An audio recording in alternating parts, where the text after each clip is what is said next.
I'm not going to talk about this year alone, but I'm going to give you a 5 minute um, view of Renette's life.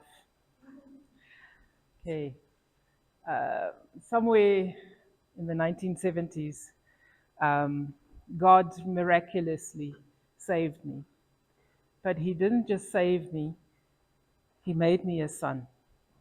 Now, if you go to John 6, verse 44, it says, "No one is able to come to me unless the Father who sent me attracts and draws him and gives him the desire to come to me, and then I will raise him up from the dead at the last day." God called me, God drew me, and He made me a son in such a way that I could not refuse, I could not stop. Um, and I was very bold at that stage. I think I wrote a letter. I was at university, or it was 2 years later at university. I was such a rebel that I wrote to it was the dean, the highest guy in the university. I can't remember what he was. And I said to him, because he wanted to give the university a license to sell liquor. And I wrote a letter to him saying that he's going to go to hell. Because how can he allow students to do that? Because there's enough liquor in the bars and everywhere, all over that. But I knew that it was wrong. And if you look at today, the students, and I mean, look at the stories of Stellenbosch, where the kids go haywire and do stupid things because they're drunk. So I don't know what happened to that guy, but that was what the Lord said to me. And unfortunately, at that stage, it wasn't on a computer, it was on a typewriter. So I don't even have the letter, but I can just remember the words: "You're going to go to hell." So, but then in John 6, verse 65, it says again, He went on to say, "This is why I told you that no one can come to me unless the Father has enabled them." So you know, because you know, because you know, because you know that God has enabled you, and God has called you as a son, and Jesus has adopted you as a son. So you can never say that I'm alone, I've got nobody.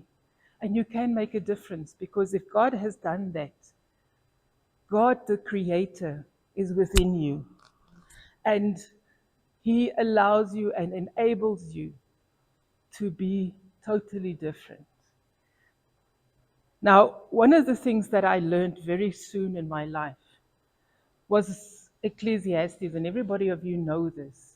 And if you haven't done it and made it part of your life, I encourage you to go and think of it, because it makes life so easy. And that is verse 7, chapter 7, verse 29. "This is all I have learned. God made us plain and simple, but we have made ourselves very complicated." Now, you'll read it in the good news, because that's the version that I've read to you now. Because it says to you plain and simple. You are plain and simple because that's what God is. God is the creator. So if He's the creator, then you are the creator. So why can't you create? Why do you want to speak death into everything? Why do you mess up everything? Because you don't have to. You were made plain and simple. But don't make yourself complicated. That's the one thing. The other thing that God taught me in a very difficult way, and this is years that I'm passing by now, is that I have to give up my right to be right. Even if I'm right, I have to give up my right to be right. That is being um, uh,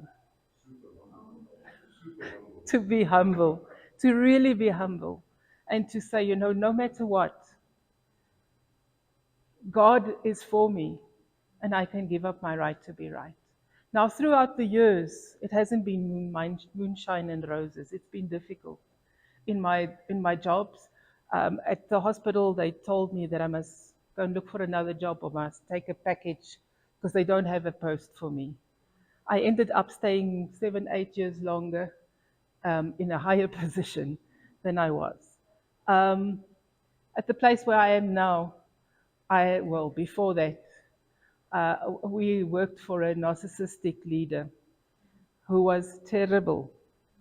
And although God had worked in my life and changed my life in such a way that He took away all the hurt and the issues that I had, and He gave me a clean new slate, really, and I was totally reformed. Well, working for this guy totally broke me. At one stage, when I had to go for an operation, an emergency operation, my prayer was, Lord, please, you know what? It's not worth waking up. So please take me. It will be very much better.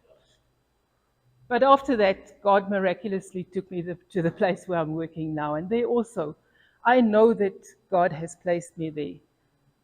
But it hasn't been moonshine and roses. But the main thing is that you remember what God has taught you in the past. And that is to give up your right to be right.